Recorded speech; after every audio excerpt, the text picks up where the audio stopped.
Hello and welcome to the We All Follow the Arsenal podcast, the newest Arsenal podcast, reviewing, previewing and discussing everything in relation to Arsenal Football Club.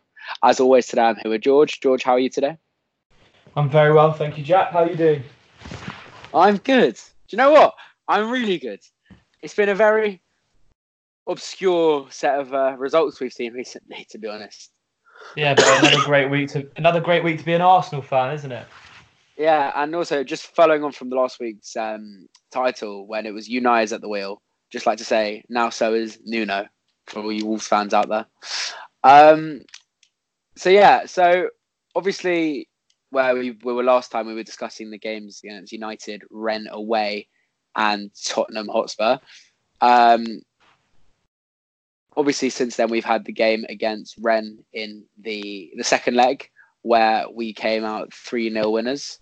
Winning the tie 4-3, and we have drawn, as you all know, probably the hardest draw we could have got, in my personal opinion, and I think that of many, and that is obviously Napoli, with the first leg being at home due to the UEFA rules. George, I think we should start with the Rennes game. Let's just go through the game first and all. So let's just go through the 3 goals and just talk about the key points of the game to start with. So obviously, relatively early on in the game, Aubameyang scores a goal and celebrates normally. George, what did you make of the build-up for the goal and the goal itself? Well, I was having dinner before the game, and I said to the people that I was eating with, "Did you not go to the game?" I did go to the game. I just had dinner before I went. I said I'm feeling an Aubameyang goal in the first 6 minutes, so I was happy Bullshit. to see. I promise you. I promise you. You can ask. Really? You can ask the people. Yeah, you can ask. It was with Dexter Goodkind, so you can ask Dexter. Just shout out Dexter on the podcast. Big up Dexter. Yeah, big shout out. Big up Dex. Man, And the way I love Arsenal when we play, I love it when we play a high attacking press game. Although we haven't seen it that much this season because of the personnel we've got. I thought we had a very, very. I like the starting lineup. I mean, the starting lineup was the same as it was against United, except for checking goal, obviously. And Mustafi. And Mustafi, of course. Socrates was suspended.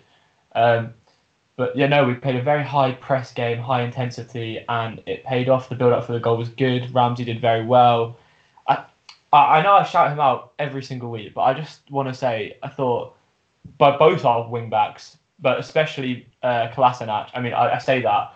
Maitland-Niles was probably man of the match, but Ainsley was probably man of the match. But Kolasinac, week in, week out, going forward, is so effective. And I thought he had another great game. Effective? You mean effective? Effective. I said effective. I'm sorry if it came out slightly wrong. But I thought he was absolutely superb, and he sort of contributed to most of the good stuff going forward, as did Ainsley. And I thought that sort of set a tone for the game. I also thought that Lacazette being back for us was huge, as he sort of presses from the front, and his huge work rate, I think, rubs off on Aubameyang as well, who I thought had a great game. Right, so obviously, shortly after we scored that first goal, it was a lovely finish by Pierre-Emerick Aubameyang. There's a bit of confusion because I think it was Ozil who thought the ball was offside, and so did many. But one thing Aubameyang did was play to the whistle, as you should, and he put in a very good ball into Maitland-Niles, who made a very, very nice downwards header into the goal. Great assist, if I got to be honest. Absolutely incredible finish by a player who isn't really known for his finishing capabilities. But it also shows that Maitland-Niles can be a poacher to an extent, even the fact he's playing as a wing back. So, George, what would you make of the second goal? I mean, as I was saying about Aubameyang's work rate, most players give up on that ball. But obviously we've got a player who's got absolutely blistering pace. He sort of realised last minute that he could probably get there. Great delivery, and that's what you want from your wing-backs. You want your wing-backs to be following in at the far post if the ball's on the other side of the pitch. And that's exactly what Maitland-Niles was doing. And he came up with a striker's header, to be honest, heading the ball down into the goal. It was a great finish, and I'm happy for him because he deserves it. He's had a lot of criticism playing at wing-back, which is absolutely not his position. I think the last few games he's been quality. Absolutely. Against United, he was great as well. I'm pretty sure he came up with the most successful tackles in the game as well. I think he came up with 6 successful tackles, which is also a good thing for a central midfielder who's playing out of position. He was supporting the attack. He wasn't giving the ball away. He looked more confident. I feel like. Sorry about that. I feel like with Maitland-Niles, people have this perception that he's ridiculously calm on the ball, and although I do agree with that, I feel like when the level steps up, he does get very nervous, which makes him make sort of quite easy mistakes when he's passing the ball. But I thought he played with a lot of confidence against Rennes, and it showed because he came up with a very, very good performance. Yeah, I mean, I think Ainsley had a great game, George. I think it was promising. I think really about. I think he's been really. I think every single game he's played in recently, he's gone up another level since that performance. Would you agree with that? Yeah, no, definitely. And look, I think he's a credit because one thing. I mean, I remember. I think it was heard on the Clock End Talk podcast. But they're making a point that how valuable it is for us to have two players coming into the first team at a club like Arsenal in terms of the sort of money it saves us. And it's so true. Or it could have been, it was either Clock End Talk or All Guns Blazing. I can't actually remember which one it was. But the point is so true because if you think about it, having Iwobi has been a crucial part of our team this season and Maitland-Niles as well, even though he's more of a utility player.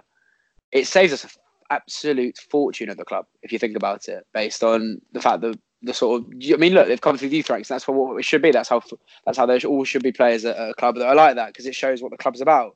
And hopefully next season we'll having the same with obviously Reece Nelson and Emil Smith-Rowe, and maybe even Eddie, who looks like he's beefed up quite a lot and got quite a lot bigger, which is something I think he needs to see. He looks a lot more comfortable when he came on against United. But yeah, anyway, so the third goal was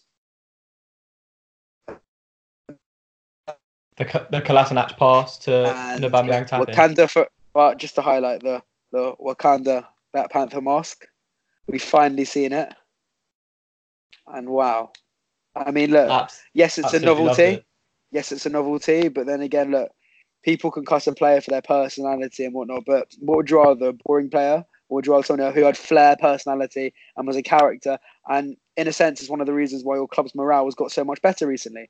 I mean, it's quite clear to see that Aubameyang is such an important figure in the dressing room, and his banter alone with the players has been one of the accumulating reasons why the club have gelled so much recently, which has now become much more of a family friend sort of atmosphere than it was before. I mean, if you look, it can't be doubted. I mean, one thing that's a bit embarrassing is all these Spurs fans want to pipe up about the mask when their players are more immature. And so what if he wants to celebrate with a mask? Who gives a toss? Do you know what I mean? Absolutely. Look, I mean, I'd much rather... George? Yeah, go on, Jack. Yeah. I was just waiting for you to finish. Jack? You can go. I thought with the mask, I would have been, well, I think people would have been a lot less critical of the mask if he had scored the tap-in about 5 minutes later.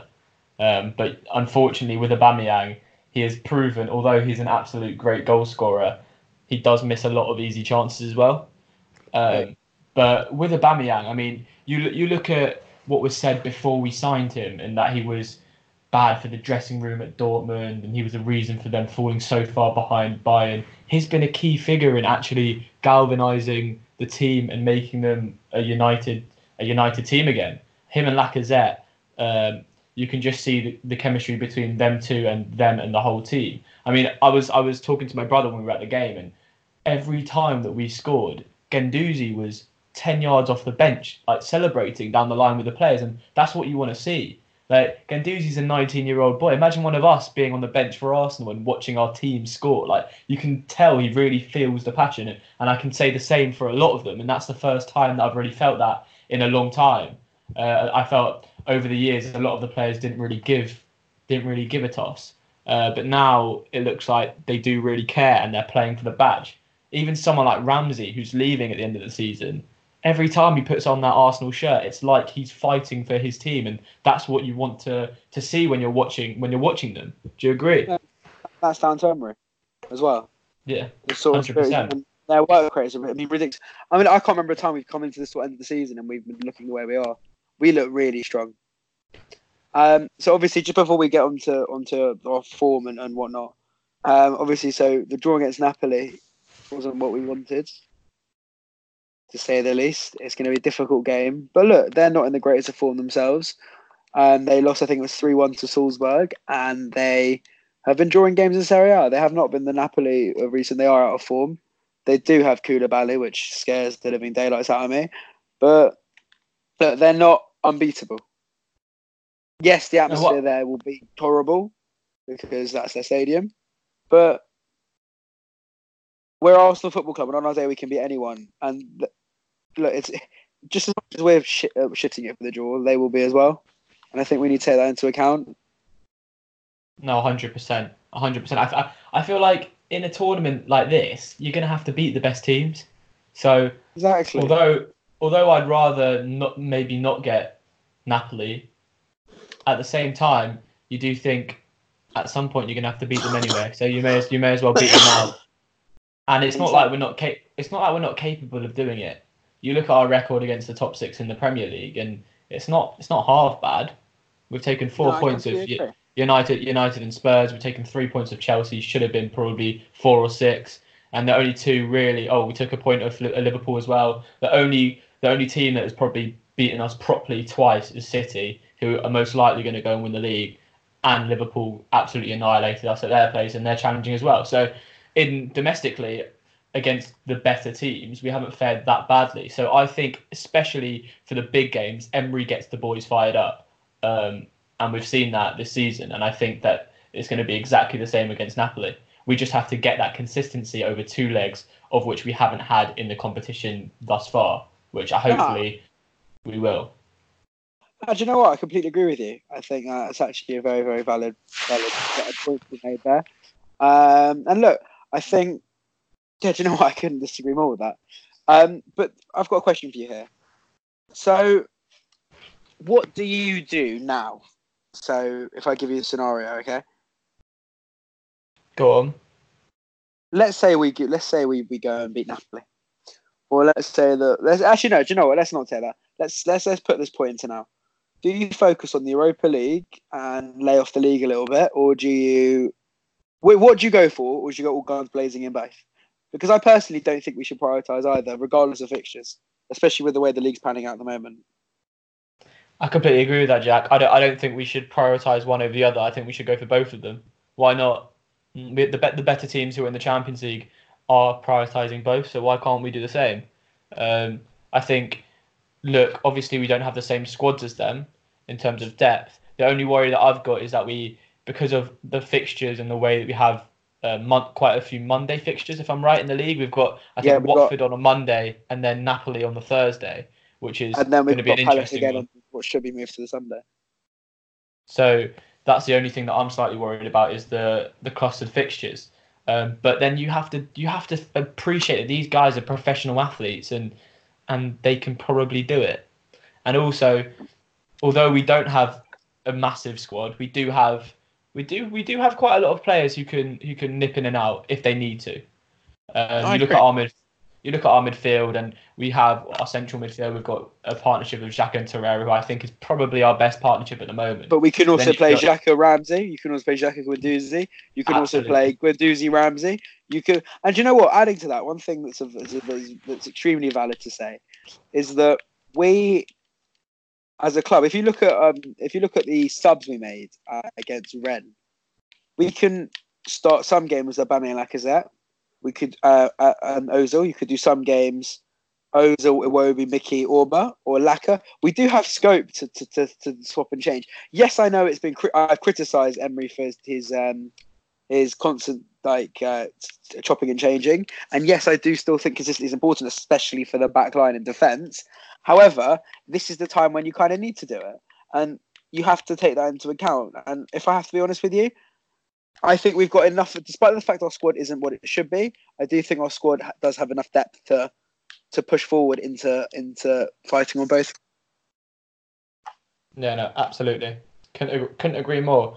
I also think that the way Emery works is he'll chop and change the formation to suit the opponent that he's playing. So he can utilize different players in those different formations. He's not going to play Iwobi, for example, where we're playing 2 up front, because he likes Iwobi to dribble and to be a presence out wide. So when we play with a 4-3-3 or 4-2-3-1, he's going to be a player who he's going to be using out wide. Whereas someone like Aubameyang, although he has played out wide this season, I don't think Emery wants him out there. I think he wants him down the middle. So again, even with our forwards, he can chop and change. I mean, we haven't really seen the most of Denis Suarez yet, and I think he had a great He's campaign looked when he sharp. came on.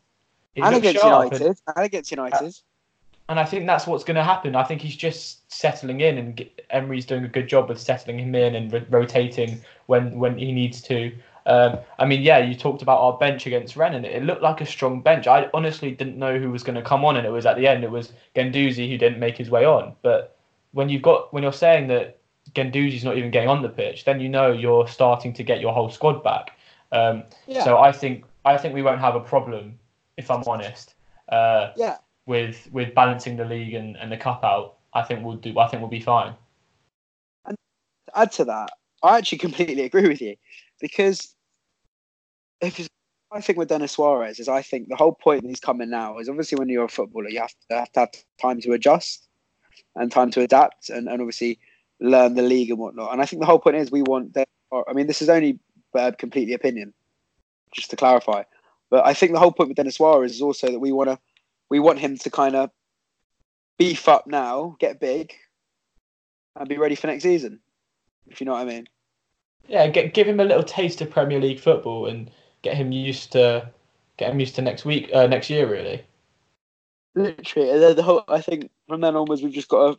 Yeah, because look, he's clearly just been a little bit weak, and he's got a lot to prove, but he definitely has something there.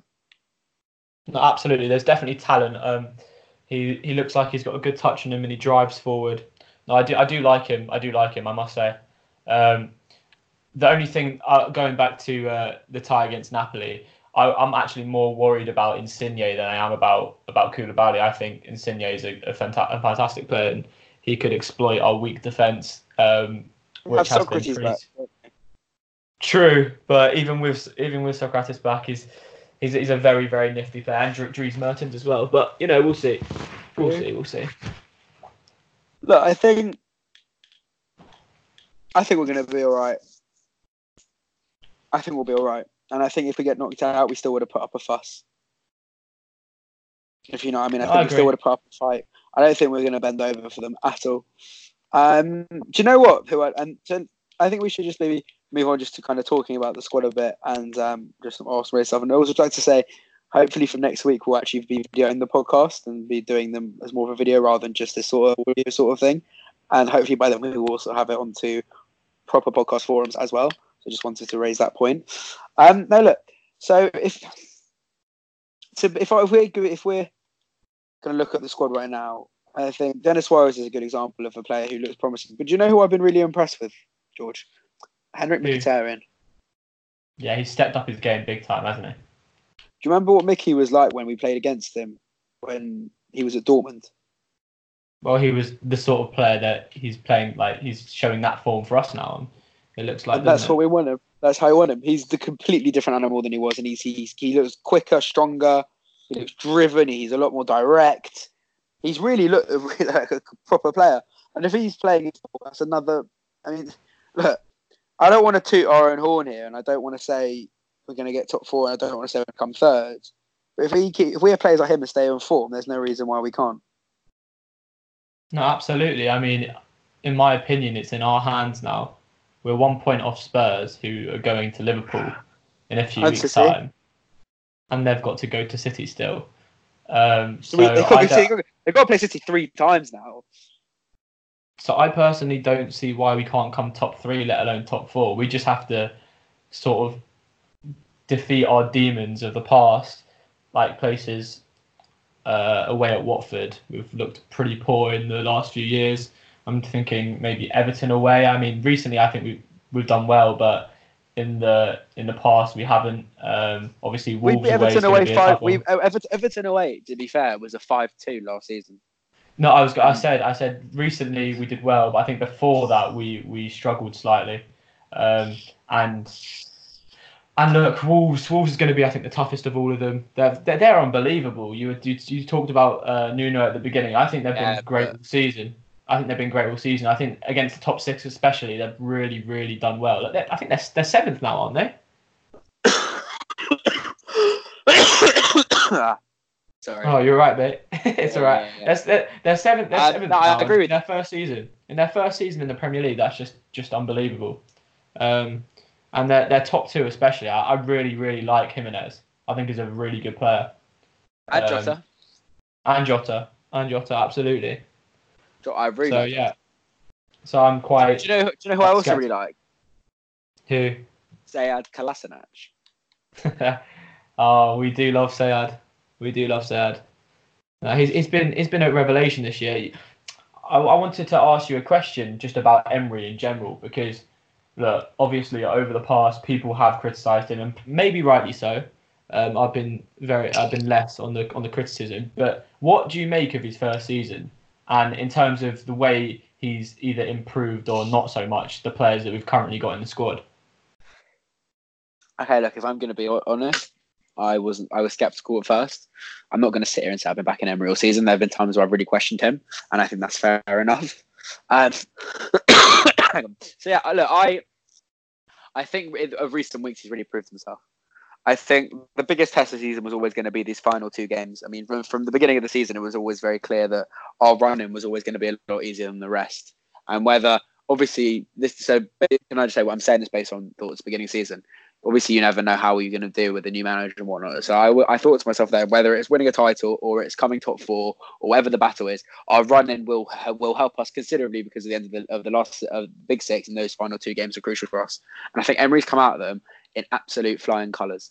I think he's really proved a lot of doubters wrong. The reason I was hesitant was because I always thought, well, our defence was so leaky. Why, if he's this tactical video genius, why has he not been able to get the best out of them?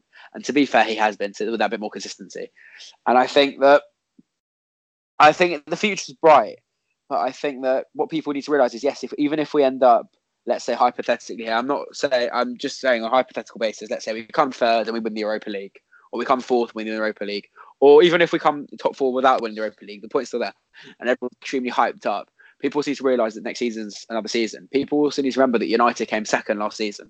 So whilst you can obviously give Emery the most amount of credit, and if we do get top four, I 100% think, especially if it's third, I 100% think Emery deserves to get Manager of the Year because of the achievement based on where we were. Don't get me wrong, but there is that part of me which also you need to realise that every season's a new season and you can't get overexcited until you see the business we do in the summer and the technical director we bring in and everything behind the scenes, because that's just as important as having a quality manager. Because if you don't have the scouting resources available and the ability to hire and fire well, then it's a different story. I mean, look at Fulham. Fulham had what everyone thought was an excellent summer, but their recruitment has been absolutely shambolic. Do you know what I mean? You have to be able to recruit the right players for the squad and whatnot. And obviously losing Monchi, I think, is going to be a massive blow for us. But then again, if we were to bring someone like Overmars, look at the job he's done at Ajax. And that's also just more important moving forward. But in terms of Emery this season, yeah, I think he's done a solid job. And I just think that we need to solidify our place in the top four, and then he can really reap the rewards for his success. But I think one thing he has shown is he deserves to be backed significantly by the board, because I think it's shown that they can trust him. No, I couldn't agree more. I personally think that anyone coming into the Arsenal job was going to have a hard time just because of the way it was left in terms of how unbalanced the squad was. And to be honest, not even just the squad, financially, although we have money, the way the money's been handled, to my knowledge, hasn't been very good. Hence the reason we couldn't spend money in January. So although I think that defensively, statistically, we haven't improved, we've actually got worse in terms of goals we've let in. I feel like when your squad is chopping and changing so much due to injury, especially to the areas of the centre-back area, with Rob Holding being out for the whole season, you've had Koscielny coming back, then getting injured, then coming back. You've had Socrates being injured and coming back. We've had injuries to just about everyone in our back 4-5. Bellerin obviously being out for the whole season, and when that's happening consistently over a course of the season, it's very hard to get that consistency out of your back 4 or 5. Both of us have played football in the past, and when you're training week in, week out, you look to your back 4 or 5 you look and you know who's going to play in those roles each week. And so when you're training, you can sort of build partnerships and teams within your team. And I feel like they haven't been able to do that due to the injury. So I think personally, Emery's done a very, very good job in sort of getting the best out of what he's had. I mean, obviously, towards the end of Wenger's tenure, we did see Maitland-Niles appear as a full-back or a wing-back. But you never thought that he'd get such a good performance out of him. Whereas you look now and he's started to play very, very well.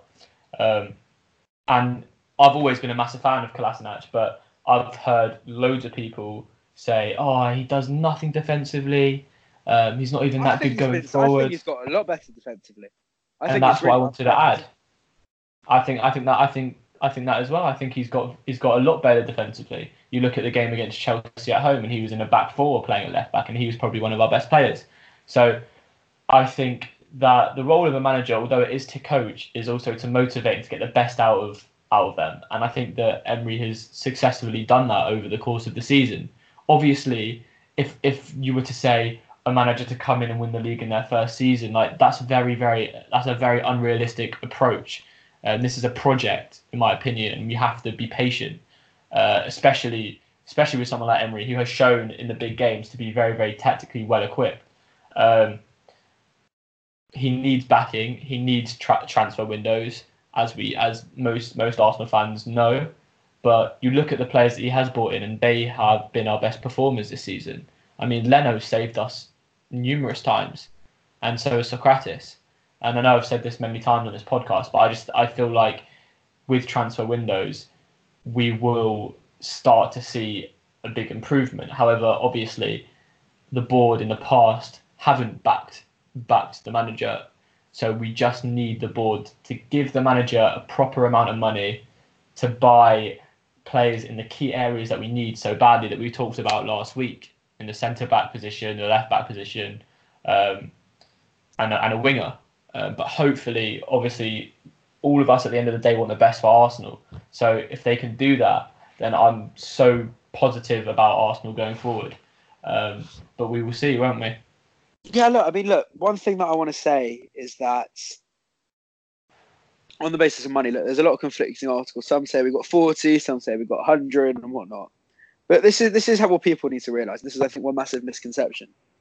People want to cut and abuse the self-sustaining model we have, but there's actually nothing wrong with it. All it means is we won't get 400 million spent in a window. The whole point of the self-sustaining model is that we spend what we earn. And it's basically the revenue we have left over is what we'll have to spend. Now, what people need to realise is that this summer we have a £65 million deal roughly from Adidas.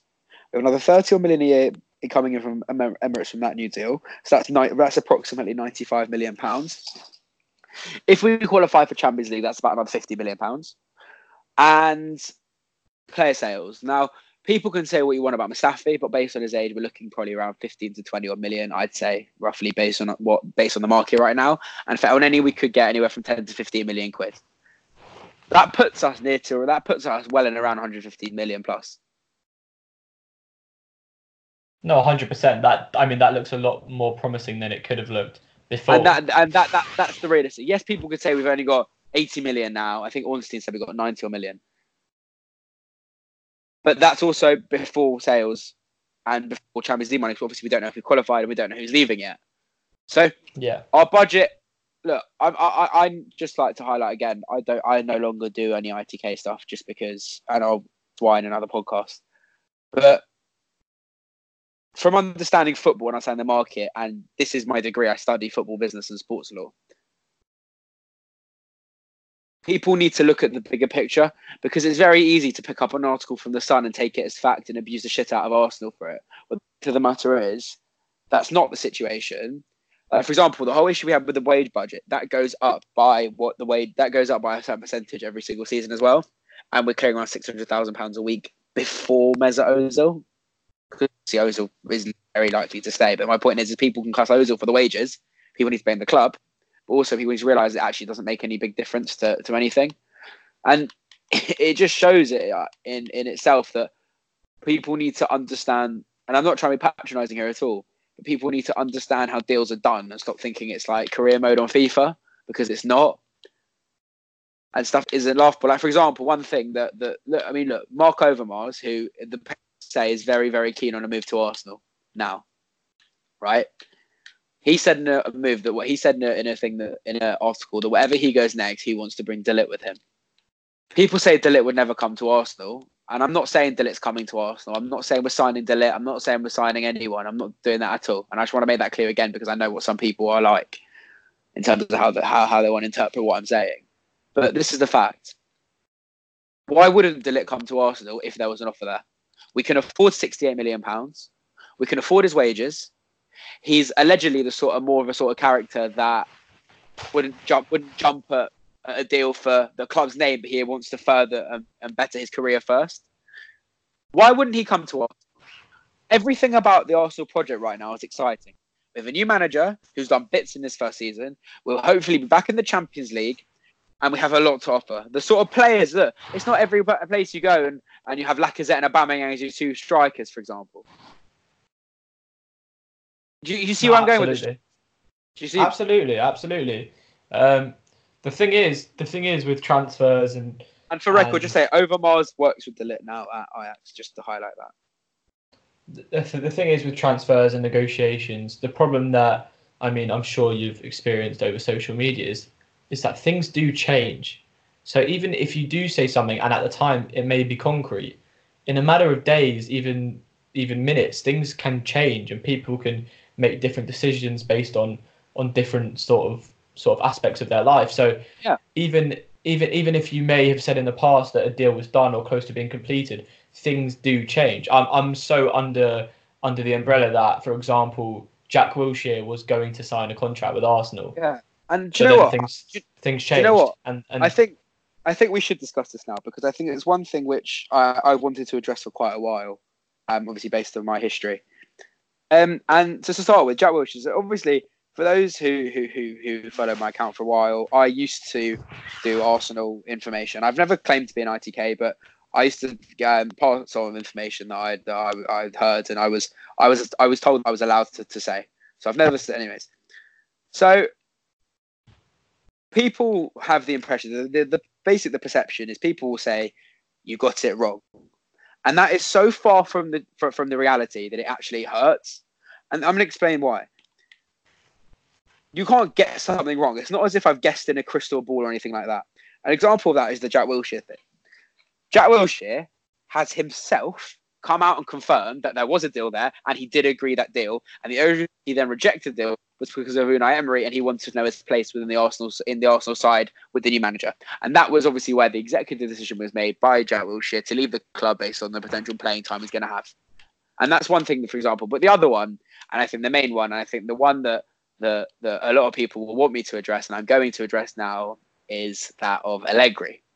Now, yes, and I know that's I know that's what you were angling at as well.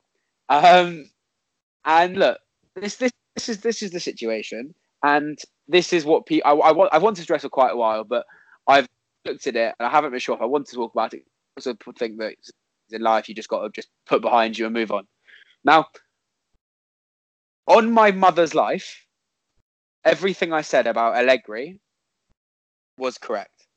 But what people fail to realise is that deals are volatile and deals can fall through, whether it's 10 minutes into negotiations or when it's on the final day when the contract's meant to be signed. We had been speaking from around February time when we started. I think it was just before we lost that game to Brighton. Do you remember the game I'm talking about, George? Yeah, I do. So this is obviously within Arsene Wenger's last season, and it all looked set up. It was all we'd spoken to him about his wages and about the money, and we had spoken about. The only thing we hadn't agreed on was the transfer budget. We knew what Allegri wanted. He wanted 150 million to go and basically do what he likes. Everything was more. I wouldn't say nothing. I wouldn't say 100% solidified, but he had told us he wanted to come, and we had those preliminary talks, and we said that we'll have the final talks at the end of the season because he wanted to focus on what was then his Champions League run before obviously he lost that game to Real Madrid where Buffon got sent off. And obviously we wanted, out of respect to Arsene Wenger, just to, do you know what I mean, to do it the respectful way. Yes, we had him ready in the pipeline, but we didn't want to solidify it till the end of till closer towards the end of the season. Once also we the future of Wenger, because back then there was a lot of, do we sack Arsene? Do we tell him to leave? Like there wasn't. Do you know what I mean? There was that. They weren't sure how they were going to deal with the situation with Arsene. Now, Allegri was there to come. Everything was sorted. And one thing I like to highlight is I never ever said the deal was 100% done, but that's not an excuse for anything at all. And I'm going to explain to you what happened.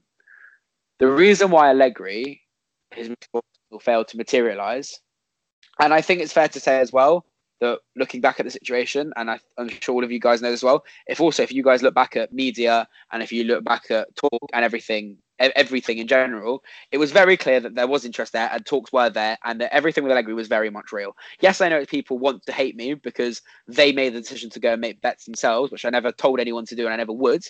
But people did that, and yes, they did, and they've taken out they've taken out their anger on the recruitment, I would say, some of the extent onto myself.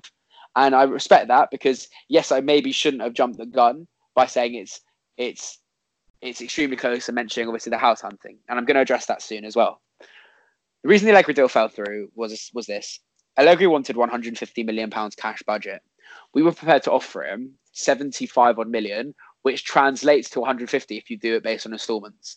That Twitter account, Kinos, did a very, very good article about, I think it was them, quite a while ago. They did this article about how transfers are paid in installments and how I'd say probably 90% of transfers are done in installments in modern football. And that means that Ozil, for example, will cost us 9 million a year off our budget. So that's 75 million if you do some deals in that sort of way, as you would translate to that 150. Jack? Cash translates to more. George? Jack, we lost you for about, I would say, 10 seconds. Where was I? You mentioned 75 million. Oh, yeah. So he wants 75 million. So obviously that doesn't translate to 150 cash, which Allegri wanted, despite the fact that it translates to that 150 million pounds. So that is why, at the very last minute, the Allegri deal fell through. That is what happened there. In terms of the house hunting, it's very real in football that when a deal's looking to be done, we're saying it's done, but I'm saying when it's starting to gear that way, you have to focus. And what people don't realise is that the club has to propose a certain amount of certain accommodation for either the player, the youth player, or the coaches or the manager or whatnot when they're coming from abroad. For example, when we sign a youth player, they'll stay in digs, which are like technically like student accommodation, but it's more like a foster family sort of environment where the player will go live there if they live from up north or whatever. Same when a player comes here, so the club will have an estate agent who they work with, and they will basically give a portfolio of houses. And that portfolio for Allegri was made because that's where the deal was looking to come across.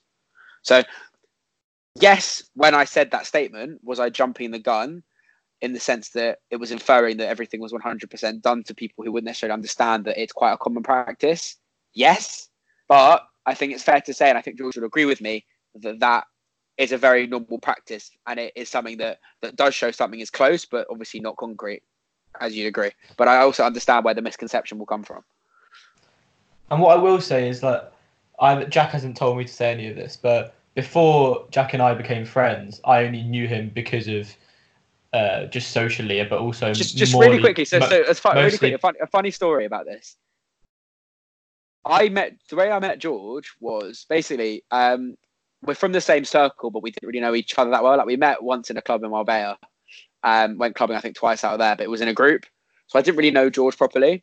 And I started speaking to him on Twitter because he was Arsenal, because some of my friends who, funnily enough, are Spurs fans,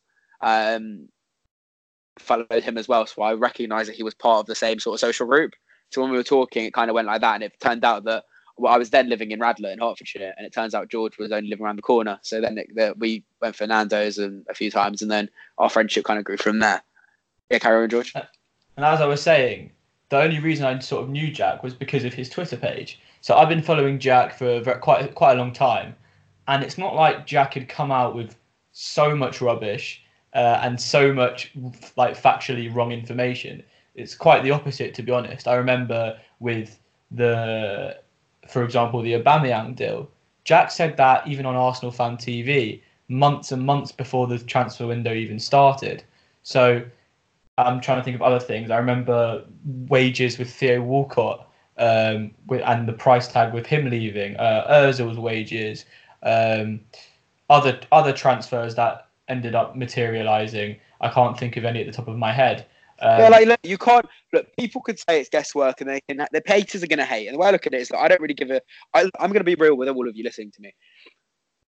I don't give a toss about attention. I don't give a toss about making a name for myself. That's not what I'm about. The reason I boxed all this in the first place is because I saw the toxic atmosphere that was growing in the fan base. And I'm an Arsenal fan first and foremost. I'm the same as every single other Arsenal fan. The only thing is I do know people, and I have worked with people and whatnot. And yeah, I'll never reveal who they are out of respect, and because I'm not like that. But look, do I hear things?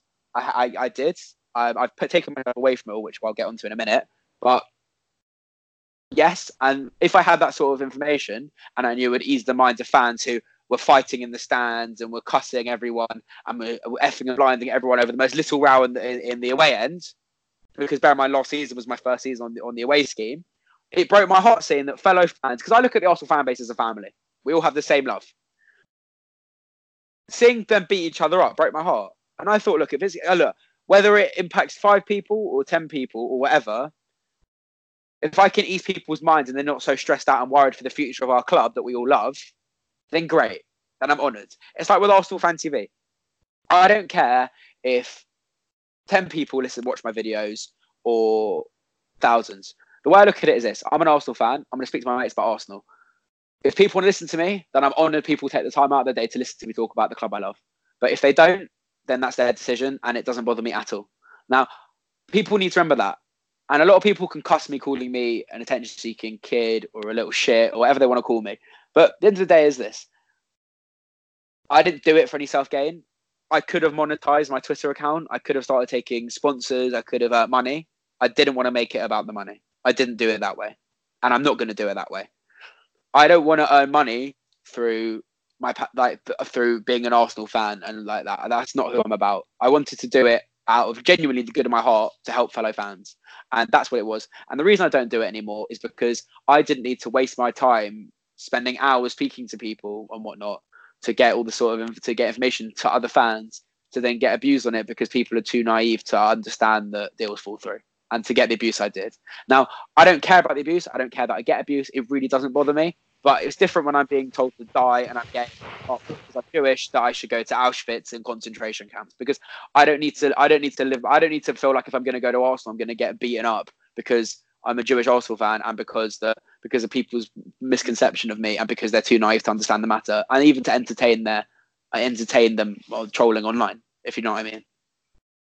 No, absolutely. I thought it was something that we should definitely talk about because I, for one, do understand where you're coming from. I obviously followed you for a long time and respect that you especially got loads of information that was correct for Arsenal fans and made us a lot happier. I mean, Leno, I remember you got us. I mean, the biggest one for me was the Arsene Wenger one. Obviously, you know that I was an Arsene Wenger. Came out with that in September 2017 or something. Yeah, I was on the out brigade for a very long time, and to see you tweet he won't be our manager next season definitely gave me some peace. So, and obviously that materialized. So, look, people get things right, people get things wrong, things change in football, and Jack was only trying to help you guys feel a lot happier as Arsenal fans, and that's the way it is. But yeah, I mean, look. Also, this podcast, we're not gonna when we talk. We just like to highlight this as well. When we talk about transfers or business in the club, it's nothing from an intel level because obviously I'm not doing that anymore. It's just as it's. Look, as I said, George studies the more sports science side and the sporting side of it, and I study more of the business side of it. I studied this at uni. I've done assignments on this sort of stuff. I'm very interested in business of football. that's the whole reason why we thought to do the podcast, because I could help with that sort of side, with that more, not an educational point, but that more academic way of putting it. And George obviously is a lot more experienced and more academic in terms of how the game actually is, like actually playing the game, and obviously the science behind it and whatnot. And that's why I thought this would work. George, would you say that? I mean, yeah, obviously you'd agree with that, but no, definitely. I think that as well, we're not coming out here saying we're great at podcasts and etc. Like you know where I'm coming from. So we're very, very happy, and we appreciate any feedback that you might give us, where it's negative or positive feedback, because we, at the end of the day, just want to get better at this and give you guys some content that you will listen to and want to listen to. So we're learning at the same time as you guys are listening. So any feedback will be appreciated. And also, we're not going to stop podcasting because of the international break. We will do a review of the game in Dubai. Whether or not people want to listen to that, I don't know.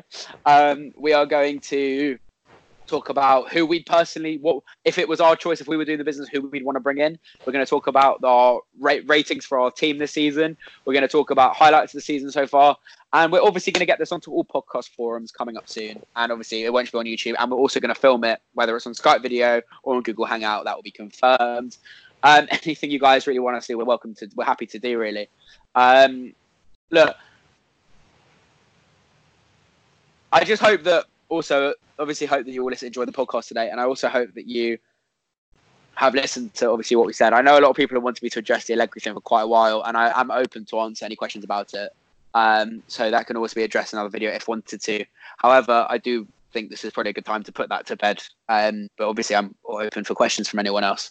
I just thought it's time to clear up, because look, if I was to write a little thread on Twitter, I know someone's either going to take it the wrong way, or also I'm not that great at tweeting. I'm much better, I think, speaking vocally, because I get misunderstood quite a lot when I type. I'm just not very good at it. So yeah, I thought it should be addressed. Thank you for listening. Thank you for watching. Please remember to subscribe if you want to. It'll be a big help though to obviously this account. So like and share the podcast, and it will soon be on Apple Podcasts, all other podcast forums.